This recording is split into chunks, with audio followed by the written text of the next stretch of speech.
What's up? My name is Alien Duckling, and welcome back to my World Wonder Ring STARDOM series in Total Extreme Wrestling 2020.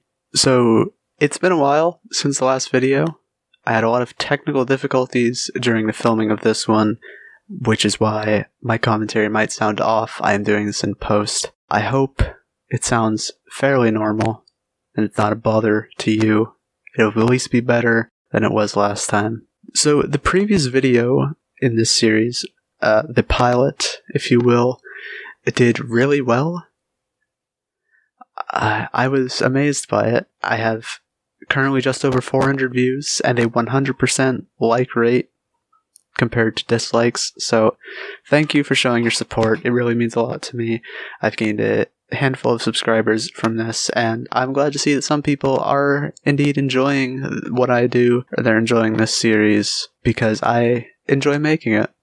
So without further ado, let's just kind of jump into this show. This is the Nagoya Rainbow Fight show. There's a lot to cover tonight. We are finally going to have the sort of feud settled between Momo, Watanabe, and Priestley. We've got some exciting tag team matches and a big main event pitting Donna Del Mondo against Queen's Quest, which has a very interesting lineup following the injury of Saya Kamitani at our previous show. So, starting us off, we have a pre-match promo from Saya Iida in regards to her upcoming match with Oedo Tai's newest member, Konami. Today, we are in Nagoya. Yesterday, I was looking forward to my match with Konami-san, but she seems more dangerous than ever today. After what she did to my former partner, I will show no forgiveness tonight. And moving on to the actual match, Konami defeated Saya Iida in a little under 11 minutes by pinfall. Unfortunately, during the match, Saya sustained a partial posterior cruciate ligament tear, which hindered her performance. She only got a 35, and she also seemed off her game. Konami, however, did get a pretty solid rating, getting a 58. Pretty solid for both of them in terms of their popularity and their skills. The announcing quality and the color commentary did lift the match a little bit, and it was too short for an important match in terms of our audience. So, Saya Iida, of course, injured after that, and Konami has heat backstage after she injured Saya Iida with a botched move. So, not very good for Konami. I know from my experience that you don't like having heat on people backstage. You don't like the sort of negative relationship that an accidental injury creates. So it's unfortunate, but we live with it. And hopefully it can all be settled at some point, and Saya isn't that badly injured. Moving on, we have a pre-match promo for the upcoming tag team match that was supposed to pit Mayu, Iwatani, and Jungle Kyona against two members of Oedo Tai. However, Jungle Kyona has been taken out of the picture. She has sustained a knee injury from Konami. So Mayu says, "I was meant to team with Jungle Kyona tonight, but we learned that she isn't yet cleared to compete. So I've found myself a replacement." And then another former Tokyo Cyber Squad member walks into frame, that being Rina. She still looks sad and miserable after the events of yesterday, as any child would be. Mayu again speaks, saying she's still feeling a little down, but Rina-chan and I are going to win tonight and get her revenge on Oedo Tai. Moving on to the actual match, we see Natsuko, Tora, and Hayter versus Mayu, Iwatani, and Rina. They had fantastic heat and good wrestling when Natsuko and Jamie defeated Mayu and Rina. Natsuko submitting Rina. So Mayu Iwatani was head and shoulders above everyone else, Rina being the weak link. That's kind of what you expect from Mayu and Rina being in the same match. So 44 for Hayter, 42 for Natsuko, a 60 for Mayu, and just a 19 for Rina. It's a little unfortunate that it's that low down, but she will improve eventually. She is 13 years old, so she's going to have exponential growth during her young lion stage. She was also really off her game, so that doesn't much help her case. Fuka again did a bad job as the road agent. We need to replace her. She is not suited to that role, and it was a little too short for an important match. Overall, though, it did get a 40 rating, which is not bad at all. That's very good considering our small popularity and everything. So literally anything that's going to be in the green is a good match for us. So following the match and following their loss, Mayu Iwatani is checking on Rina, making sure she's okay after Natsuko Tora submitted her. When Natsuko Tora comes in and she begins to beat down Mayu Iwatani with her chain. I have Saki Kashima's name written here. It's meant to be Jamie Hayter. She holds down Rina with her foot, just making sure that she isn't going to come and help Mayu Iwatani out of this situation. So after the beating, Mayu is down. She's pretty much out. And Natsuko retrieves a microphone. Iwatani, in case you didn't realize, we just beat you. I think that means I'm owed a red belt match, and I want it as soon as possible. So she throws the microphone at Mayu. She wants her answer right now, despite having just beat up Mayu Iwatani. So Mayu's answer is, Tora, this isn't how this works. I wasn't pinned or submitted by you. You beat Rina. I already have to wrestle Takumi and Utami this month. I know I said I wanted to defend my red belt as much as possible, but Jesus, I'm only one woman. Before you yell again, though, if you want a red belt match, you can have it. So Natsuko and Jamie continue their beatdown for a brief moment, for both exit the ring and head to the back. Natsuko Tora now has a future red belt opportunity in her back pocket. Only time will tell if she gets that before Takumi, before Utami. We'll see when it goes down. So Natsuko Tora worked the crowd well. She had freedom and used that to her advantage, and Mayu Iwatani also enjoyed her freedom. So it's good that neither of them really have to be scripted in this kind of situation. It got a 54. Kyo Iwata wasn't very good as our road agent. I really do need to bring in new road agents. I'm going to look into some more like between this and the tag league, because I really don't want to have our whole company be going downhill because of our road agents. Hopefully they do improve, though. Overall, I don't want to just completely shut them out. I do want to give them a chance. Moving on to the next match, Starlight Kid and Riho are backstage to speak a few words ahead of their match with Saki Kashima and Natsu Sumire. So Kid begins with, "Hello everyone, I'm really looking forward to today's match. I'm teaming with Riho-san. Oedo Tai has had a lot going on recently, but Natsu still seems to like you, yes?" Riho responds with, "Natsu-san has always been very friendly toward me. I'm hoping to repay her with a good competitive match." For those not in the know, Natsu Sumire and Riho have a rather interesting relationship. Natsu, I'll put it in her words, she wants to grind on Riho's face. That's pretty much the gist of it. She's typically not very nice to people, but with Riho, there's something special about Riho to Natsu Sumire. And Kid finishes us off with, "Let's go." So again, no Oedo Tai promo. Moving on to the match. Fantastic heat and great wrestling, which you do love to see. Saki Kashima and Natsu Sumire defeated Riho and Starlight Kid in a little over 15 minutes when Saki Kashima pinned Starlight Kid. So Kid had 43, Riho with 54, Natsu with 51, and Saki with only 48. She was off her game, though. They do have excellent chemistry teaming together, though, which is good to see. We may have to throw them in the tag league with each other. I'm considering a few combinations for Oedo Tai. We'll really have to see how the tag league shapes up. It's beginning in the next video, so that's going to be fun to go through. And it was too short, again, for an important match. 54 rating, though.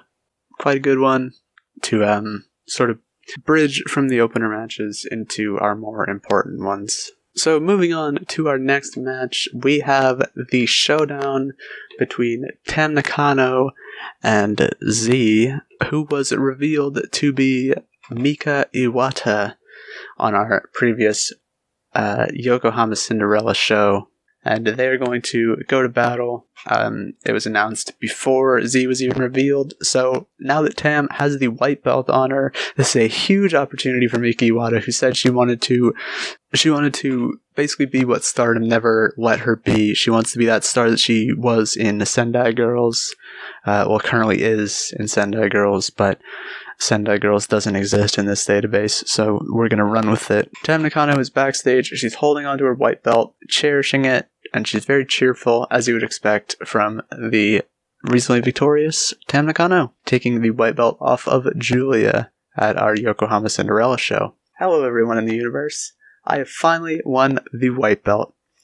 I talked to Arisa last night, and she was so proud and happy for me. Tonight is my first match as champion. I won't be defending it, but I'm looking forward to fighting Mika Iwata tonight. Believe in me. Mika Iwata is also backstage, sharing her thoughts on this upcoming match. She says, "It's only my second night back in Stardom, but I'm wrestling the white belt champion.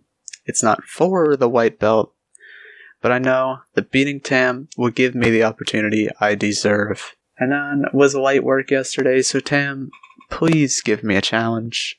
And moving on to the actual match, it had fantastic heat, great wrestling, as the pair wrestled to the time limit, drawing Mika Iwata unfortunately not able to get a victory over the white belt champion, Tam Nakano, not being able to put away this returning young upstart, I guess you could call her. It got a 39 though, which is unfortunate. Mika Iwata had to wrestle through a tricep strain. Tam had a 51, but Mika was likely slowed by her injury, only getting a 48 out of it. But even slowed by injury, 48 is very good rating. And also, Kyohei Wada was a poor road agent, as you would expect from any road agent that is not Jushin Thunder Liger. And Tam Nakano has some heat backstage following the match, because she was felt to blame for Mika Iwata getting injured. So not only is about our whole roster getting injured at this point, but we're going to have heat backstage on a lot of people. Moving on, we have Momo Watanabe speaking on her upcoming match with B. Priestley. She says, "You stabbed me in the back, Priestley. You never told me why, but I don't want answers anymore. I want to beat you." Looking directly into the camera, Momo says, "Fuck you, B. Priestley. Bow down to the queens." And moving on, a bout that had fantastic heat and good wrestling, Momo defeated B. Priestley in 20 minutes and 57 seconds by pinfall. Momo proving what she said she would. She made B. Priestley bow down to her, to the rest of Queen's Quest, who she betrayed months ago. Nearing a year at this point, I want to say. It was shortly after last year's Tag League. And they're finally having their little grudge match here. 43 and 44 for Momo and B, respectively. It did drag because I put all-out pace on it, but if they kept the all-out pace for less than 20 minutes, it would have gotten penalized for the not being long enough. So a bit unfortunate that it had to go get penalized either way, but it got the crowd buzzing, which is good going into our main event. So 6-woman tag team action is going to close our show, and we'll have the pre-match promos right now, beginning with Donna Del Mondo. 3 members are backstage: Julia, Mayu Yamashita, and Shuri. So Julia begins by saying, "All you guys that love Julia, I'm not in a very good place after losing my white belt last night. Shuri failed to capture the red belt, and Himeka and Mika failed to capture the goddess belts. Now, all we have left are the artist belts and Mika's future belt." Mayu Yamashita says, "For now," in response to Julia. "Jamie Hayter, I still have my sights set on you, but tonight, let's focus on Queen's Quest." And Queen's Quest are backstage as well. Utami begins with, "Today's main event was meant to be an 8-person tag, but after Himeka injured my partner, we're down to 3 each. Saya and I won't be able to team for a few months, which sucks. The tag league is coming up." But Izumi is reassuring to her Queen's Quest stablemate Zumi says Momo and I will win anyway. We'll wait until Saya is 100%. But tonight, let's beat Donna Del Mondo and their new brat. Now, closing our show, a match that had great heat and good wrestling as Donna Del Mondo's Julia, Mayu, and Shuri defeated Queen's Quest's Azumi, Hina, and Utami in 26-21 when Mayu pinned Hina. So Hina was, as expected, the weakling. She struggled to keep up with everyone else's performance. But there were some very high performances in this match. Shuri with a 64, Mayu with a 58, Julia had a 48, Utami with a 39, which is a little lower than I would like to see from her. Hina dragging it down with a 24, but Azumi had 47. So overall, quite high. Donna Del Mondo on the higher side with all three numbers.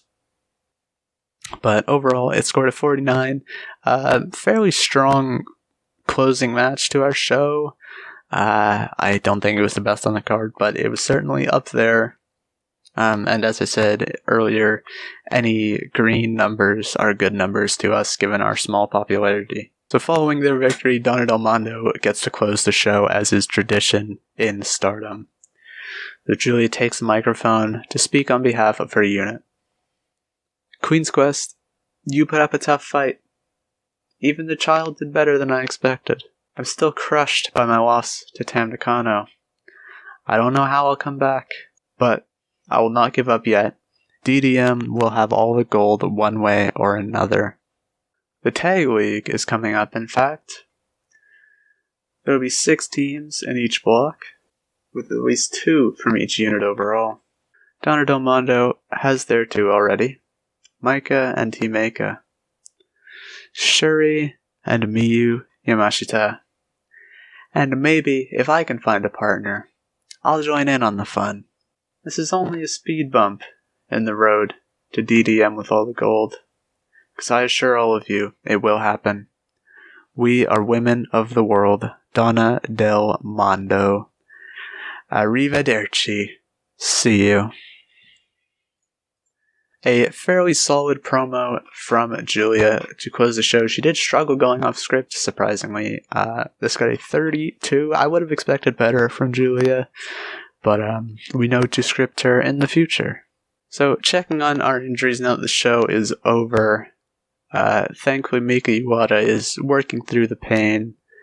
However, Saya Kamitani is out for 2 months, 3 weeks, and she's unavailable for any kind of booking. We can't even bring her in for angles or anything of the sort.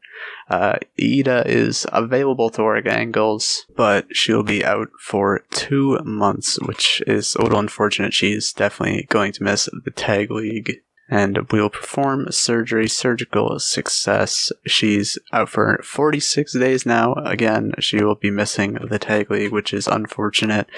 We'll have to find somebody else to fit into the SARS role. And that is where we're going to leave it.